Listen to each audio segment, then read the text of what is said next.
पैसे कमाना आसान है, लेकिन पैसे बचाना कठिन है। और याद रखना, पैसे बचाना भी आसान है, पैसे सही जगह पर खर्च करना कठिन है। और पैसे कमाने की कला तो बहुत लोगों में है, पर बचाने की कला नहीं है।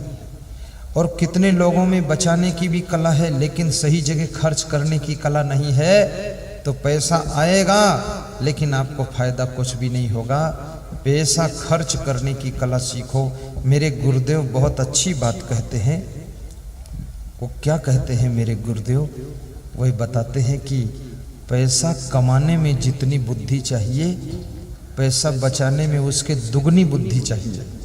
और पैसा खर्च करने के लिए उससे भी 3 गुनी बुद्धि चाहिए, अन्यथा तुम्हारा ही कमाया हुआ पैसा तुम्हारा ही पतन करेगा, तुमको बोतल में ले जाएगा, टोटल में ले जाएगा, तुमको बर्बाद कर देगा। अगर पैसा खर्च करने की बुद्धि है तो पैसा आपको पुण्यात्मा बना देगा, धर्मात्मा बना देगा। आज इस धरा पर सत्संग हो रहा है। सुरजीत सिंह राजपूत सत्संग कर रहे परमार साहब। पहले तो पैसा कमाया, फिर बचाया, फिर पैसा सोचा कहाँ लगाऊं, तो सत्संग में लगाया। ये पैसा ऑर्केस्ट्रा में भी खर्च कर सकते थे, ये पैसा दारू पीने में भी खर्च कर सकते थे, जुआ खेलने में खर्च कर सकते थे, खुराफात में खर्च कर सकते थे, लेकिन नहीं, उन्होंने डिसीजन लिया ऐसी जगह पैसा लगाओ जहां 10,000 नर नारी बैठकर सत्संग सुने और जीने की कला सीखे, उनके घर में शांति आए। आपका पैसा भी सदुपयोग होना चाहिए। आपका पैसा मकान बनाने में खर्च हो, गाड़ी लाने में खर्च हो, बच्चों को ऊंची शिक्षा देने में खर्च हो। आपका पैसा दान पुण्य में खर्च हो, भंडारा करने में खर्च हो। आपका पैसा कमाया हुआ मंदिर बनाने में खर्च हो, आश्रम बनाने में खर्च हो। आपका पैसा गरीबों की सेवा में भी खर्च हो। आपका पैसा कन्यादान में खर्च हो। आपका पैसा संत महात्माओं की सेवा में खर्च हो। आपका पैसा गुरुदेव की वाणी के प्रचार प्रसार में खर्च हो। भगवान श्री राम ने बाली का वध किया, सुग्रीव को राज तिलक किया, अंगद को युवराज बनाया। सुग्रीव ने कहा प्रभु थोड़ा राज्य में देख लीजिए। राम ने कहा नहीं, देखने की भी इच्छा नहीं है। जो मुख्य कार्य था वो पूर्ण हो चुका है, अब आगे कुछ और करना है। रावण कुंभकर्ण का वध हुआ, विभीषण को तिलक कर दिया गया। राम ने समुद्र किनारे की रेत उठाकर विभीषण के मस्तक में लगा दी कि चंदन घिसने का टाइम नहीं है, ये रेत को ही तिलक मान लो और लंका पति तुम बनाए जा रहे हो, जाओ शासन करो। विभीषण ने कहा प्रभु लंका में चरण तो रखो। राम ने कहा देखने की भी इच्छा नहीं है लंका की, मेरा 14 वर्ष का वनवास का समय पूर्ण हो चुका है, अब मैं अयोध्या वापस लौट रहा हूं। अगर 14 दिन से एक दिन भी ज्यादा हो गया तो वहां मेरी माताएं मुझे जिंदा नहीं मिलेंगी, इसलिए टाइम पर वहां वापस पहुंचना है। लालच नहीं आया कि लंका का राजा लक्ष्मण को बना दो। आजकल का आदमी कितने लालच में पहुंच जाता है। एक आदमी अगर पॉलिटिक्स में पहुंच जाए तो अपने पूरे परिवार वालों को ही सारे पद दे देता है, बाकी कार्यकर्ता फोकट लाल तिवारी न लोटा है न थारी, सब बर्बाद कर दिया। तो सारे नाराज हो जाते हैं, तो फिर उसको चुनाव हराते हैं। इसलिए याद रखना, पॉलिटिक्स में भी जाना तो अपने परिवार में सभी पद मत रखना। एक पद अच्छा सा ले लीजिए, बाकी पदों पर दूसरों को राज्य करने दीजिए। आपके घर के लिए एक पद काफी है, सब आनंद मंगल कीजिए। त्याग करना सीखो, जैसे राम ने लंका का त्याग किया था, सुग्रीव के राज्य का त्याग किया था, कृष्ण भगवान ने मथुरा का त्याग किया था, लालच नहीं किया था। ऐसे जो लालच नहीं करता है वही भगवान बन जाता है, जो लालच करता है वो तो साधारण हो जाता है।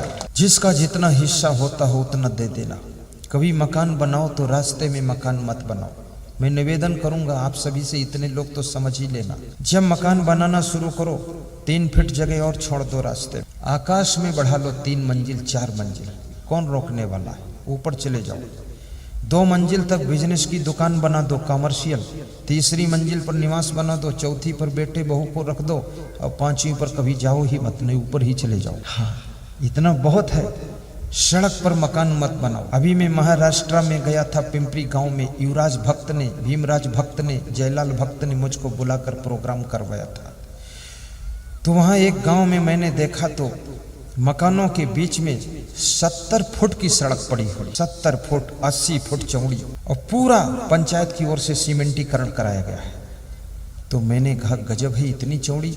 बोले हमारे यहाँ कोई इस गांव में सड़क पर मकान बनाता ही नहीं, जितनी जगह छोड़ी गई थी वो 60-70 फीट चौड़ी रहती है, सबकी गाड़ियाँ अपने अपने द्वार पर खड़ी हो जाती हैं, फिर भी 50 फुट की सड़क पड़ी रहती है। और गुरुदेव बहुत आनंद है, गांव की गलियाँ सकरी मत कीजिए, बहुत सकरी गली हो, तुम गली में जा रहे हो, उधर से मारू भैंस आ जाए तुम भाग भी नहीं पाओगे, तुमको मार डालेगा। थोड़ा चौड़े रास्ते रखिए, और जो किसी का रास्ता बंद करता है उसका परलोक में रास्ता बंद हो जाता है।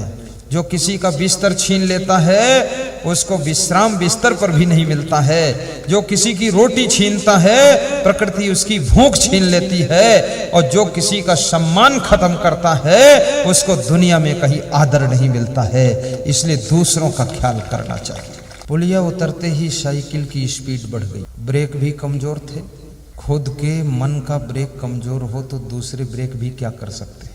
और मनुष्य की व्यवस्था देखिए, मनुष्य ने जितनी गाड़ियां बनाई हैं सब में ब्रेक लगाया है। कार में ब्रेक, बस में ब्रेक, ट्रक में ब्रेक, ट्रेन में ब्रेक, एरोप्लेन में ब्रेक, मोटरसाइकिल में ब्रेक, साइकिल में ब्रेक, रिक्शा में ब्रेक, ब्रेक में brake, super brake, power brake, pressure brake, साधारण ब्रेक, लेकिन ब्रेक रहता है ब्रेक। बिना ब्रेक की कोई गाड़ी नहीं। जिस इंसान ने हर गाड़ी में, छोटी गाड़ी में ब्रेक, बड़ी गाड़ी में ब्रेक, सब गाड़ियों में ब्रेक, सब में ब्रेक लगाया है, वो इंसान अपनी जिंदगी की गाड़ी में ब्रेक लगाना जब भूल जाता है तो उसकी जिंदगी में शांति नहीं रहती है। आपके पास भी ब्रेक होना चाहिए। कभी काम वासना का तूफान उठे, ब्रेक मारिए और ब्रेक लगाइए। कभी क्रोध उठे, उस पर भी ब्रेक लगाइए। कभी लालच उठे, उस पर ब्रेक मारिए। कभी अधिक मोह उठे, उस पर भी ब्रेक लगाइए। अहंकार आए, उस पर भी ब्रेक लगाइए। कितने धनवान बन जाओ, कितने बलवान बन जाओ, लेकिन अभिमान की भाषा कभी गांव में मत बोलो, क्योंकि अभिमानी को सभी लोग निपटाना चाहते हैं, गलत फलत फंसा करके निपटा देंगे। इसलिए नम्रता रखो, सबके हाथ जोड़ लो, नमस्कार कर लो। भगवान श्री राम में कितनी ताकत है, लेकिन परशुराम के भी हाथ जोड़ लेते हैं और कहते हैं नाथ संबुधन भंजनिहारा, होई है को एक दास तुम्हारा। स्वयं को दास कहते हैं और परशुराम को नाथ कहते हैं और हाथ जोड़ लेते हैं। आप में भी नम्रता होनी चाहिए। जिस समय भगवान श्री कृष्ण हस्तिनापुर में जाते हैं, भीष्म पितामह से मिलते ही उनके पैर छूने के लिए झुक जाते हैं। भीष्म पितामह कृष्ण का हाथ पकड़ लेते हैं कि कृष्ण तुम पैर नहीं छू सकते हो। कृष्ण ने कहा क्यों पितामह, क्या मैं पैर छूने योग्य नहीं हूं? नहीं कृष्ण, तुम उससे भी ज्यादा योग्य हो, हम आपसे पैर छुआने योग्य नहीं हैं। कृष्ण की नम्रता देखिए, भीष्म पितामह के पैर छूने के लिए झुक जाते हैं, सुदामा के पैर धोने के लिए कृष्ण बैठ जाते हैं।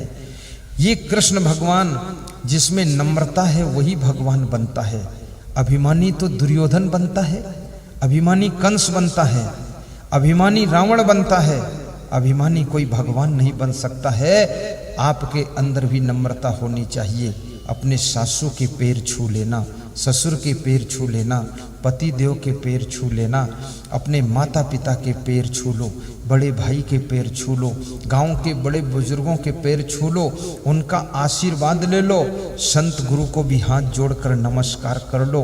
दूर से भी नमस्कार करने का चांस मिले तो भी कर लो।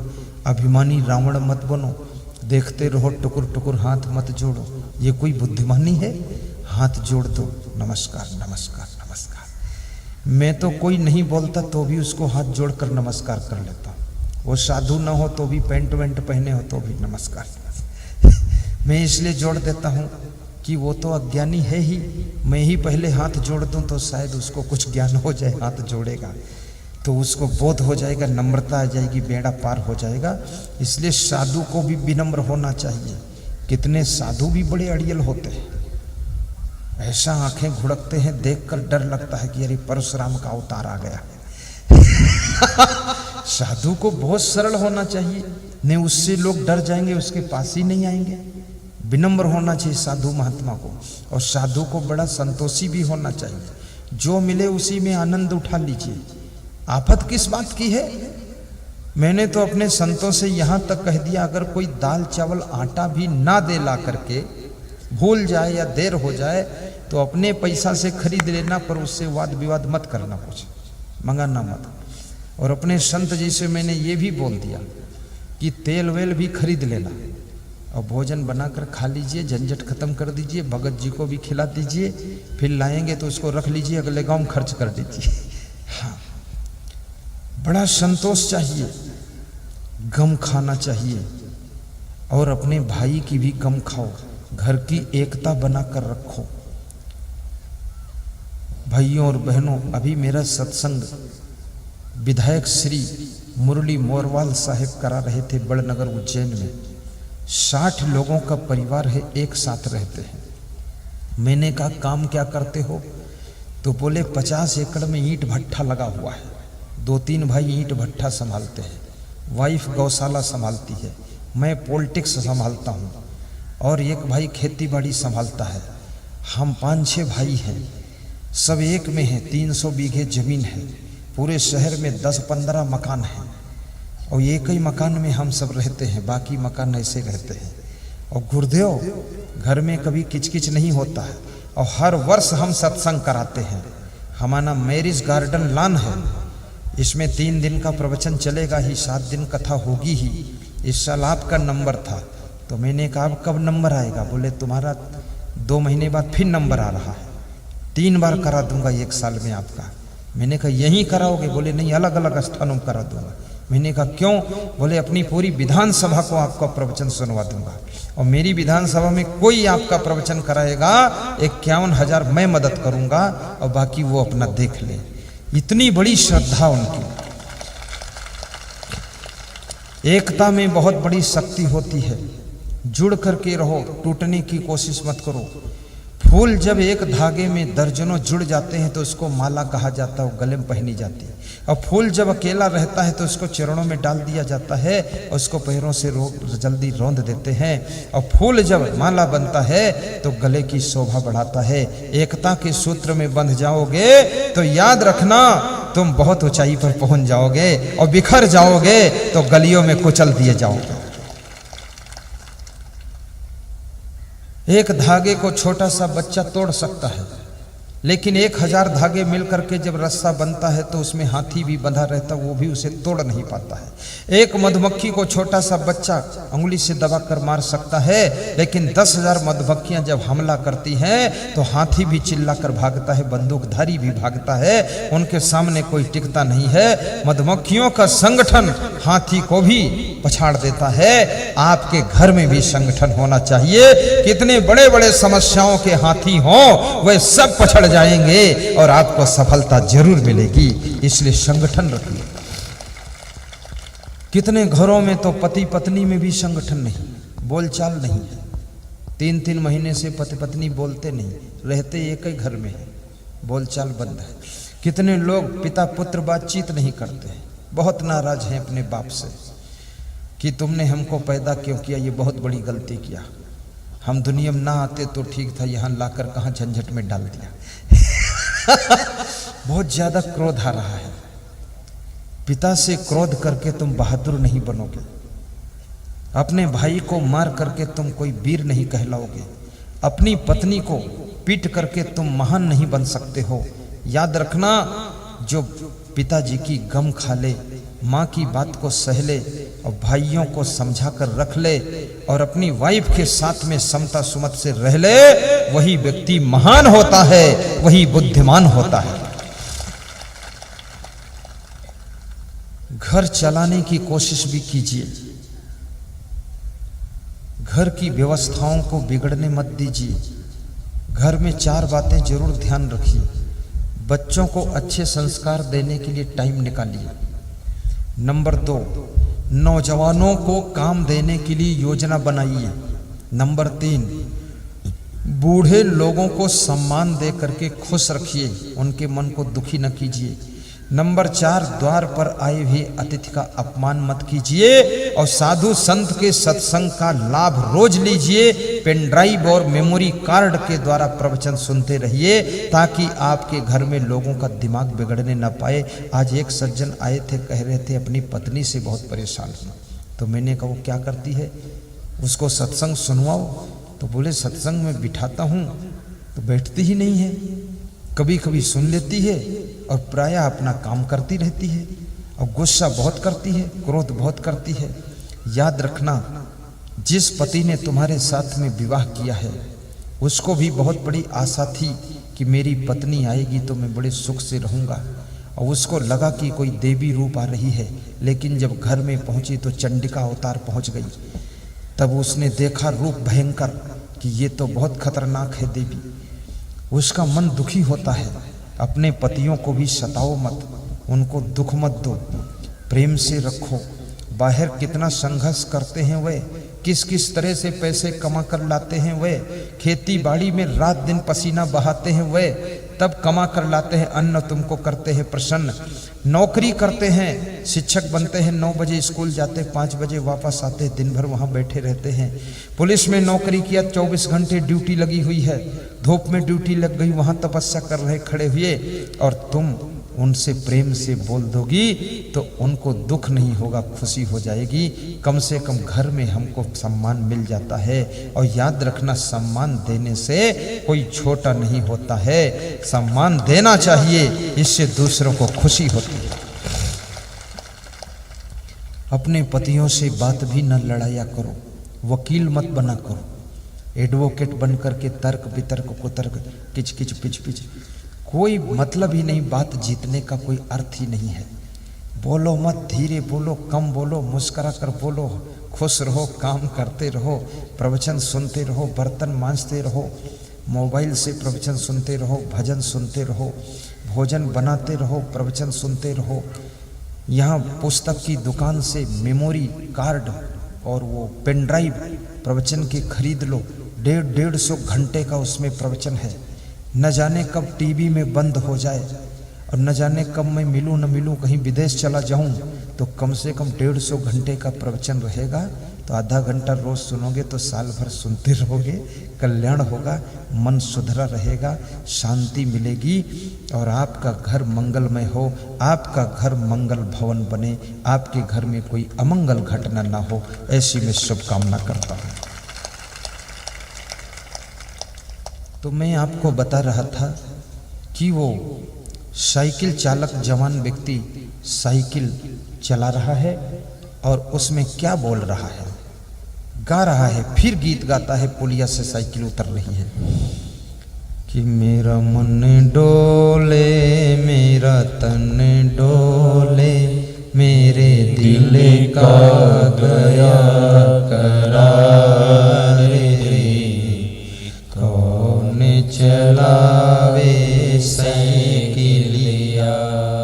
गाइए, दोहराइए आप लोग। मेरा मन डोले, मेरा तन डोले, बहुत सुंदर, मेरे दिल का गया करार रे, कौन चलावे साइकिलिया।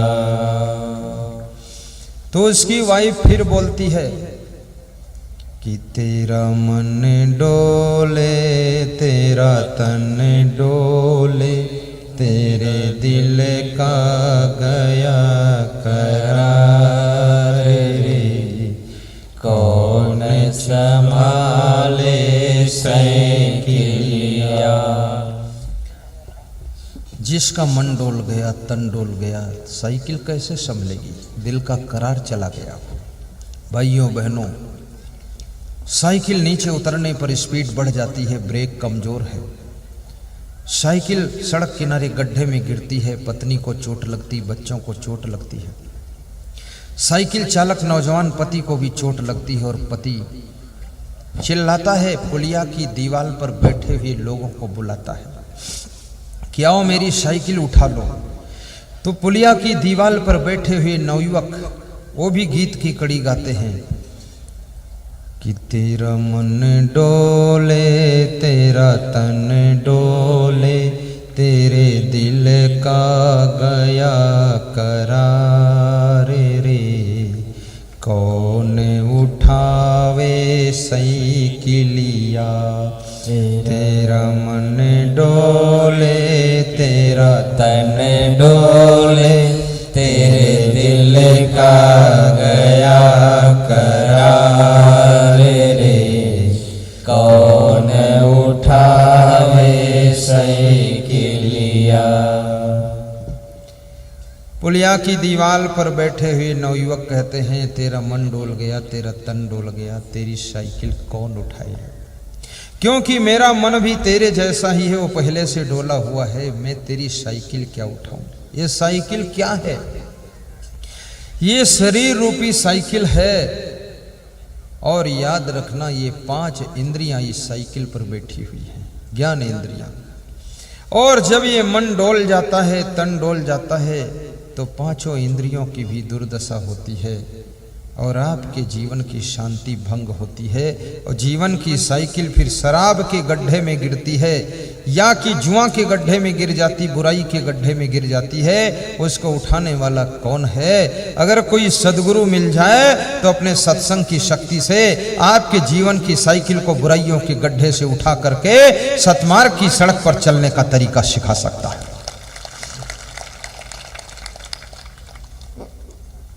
आपका मन बस में रहे, आपके भीतर बैठे हुए परमात्मा को आप समझ सकें। कबीर साहब कहते हैं, घूंघट का पट खोल रेतों को पीव मिलेगी। कबीर साहब से पूछा गया, परमात्मा कहाँ रहता है? तो कबीर साहब कहते हैं, कस्तूरी कुंडल बसे मृग ढूंढे बनमाही, ऐसे घट घट राम है दुनिया जाने नाही। जैसे मृगा की नाभि में कस्तूरी होती है, लेकिन नाभि में मृगा नहीं ढूंढता है, वो बाहर खुशबू ढूंढता है उसकी कहीं, और दौड़ते दौड़ते थक जाता है, गिरकर मर जाता है, लेकिन कस्तूरी को पाता नहीं है। ऐसे तुम्हारा राम, तुम्हारा परमात्मा तुम्हारे हृदय मंदिर में बैठा हुआ है, तुम उसको बाहर ढूंढते रहते हो। ढूंढते ढूंढते तुम्हारी जिंदगी समाप्त हो जाती है, लेकिन परमात्मा को प्राप्त नहीं कर पाते हो। अपने भीतर झांक करके देखो, सबके अंदर परमात्मा का रूप आत्म तत्व बैठा हुआ है। घूंघट के पट खोल रे तो को पीव मिलेंगे, घूंघट के पट खोल रे तो को पीव मिलेंगे, तो को पीव मिलेंगे, पीव मिलेंगे। घूंघट के पट खोल रे तो को पीव मिलेंगे। कबीर साहब कहते हैं, घूंघट का पट खोलो तो तुम्हें परमात्मा मिल सकता।